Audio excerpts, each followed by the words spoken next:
નમસ્કાર મિત્રો, પેરના ન્યૂઝમાં આપનું સ્વાગત છે। આજ રોજ નડિયાદ શહેરમાં કોંગ્રેસના 30 કાર્યકરોની ધરપકડ। નડિયાદ મનપાના કર્મચારીઓ હકના નાણાંનો થયો ભ્રષ્ટાચાર। નડિયાદ મહાનગરપાલિકા પીએફ અને ઈએલઆઈની કપાતમાં ભ્રષ્ટાચારને લઈને દેખાવો કરતા કાર્યકરોની અટકાયત। શહેર પ્રમુખ હાર્દિક ભટ્ટની આગેવાની હેઠળ કાર્યકરોને મનપા પહોંચે તે પહેલાં બળજબરીથી ગાડીમાં ધકેલી દીધા। નડિયાદ પોલીસ દ્વારા કાર્યક્રમ શરૂ કરતા પહેલાં જ ચકલાસી લઈ અટકાયત કરી હતી। રિપોર્ટ રવિ સાધુ લીંબાસી। તમને અમારા સમાચાર પસંદ આવ્યા હોય તો like, share, bell icon, comment અને સબસ્ક્રાઇબ કરો।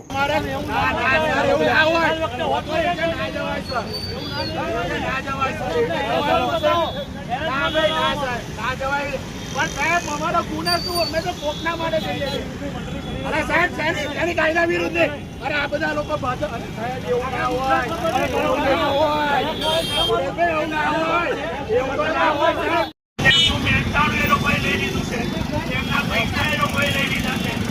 પીએમ નથી કાપ્યું, પીએસઆઈ નથી કાપ્યું। ભાજપના નેતાઓ કોને કોન્ટ્રાક્ટ આપવામાં આવે છે એ કોઈ મિનિમમ બેઝ પ્રમાણે પગાર ચૂકવતા નથી। ભાજપ દ્વારા સ્થાનિક નેતાઓ દ્વારા ભ્રષ્ટાચાર કરવામાં આવ્યો છે।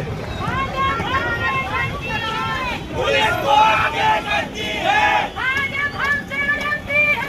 पुलिस को आगे करती है, भाजप हमसे डरती है। पुलिस को आगे करती है।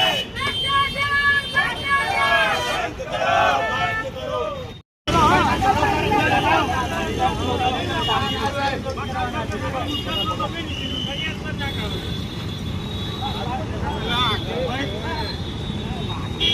साहेब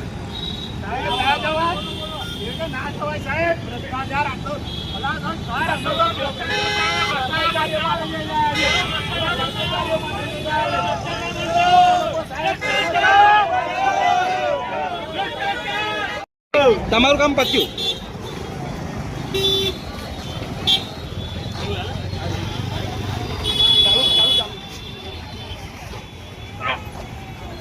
આપણે ચાલવાનું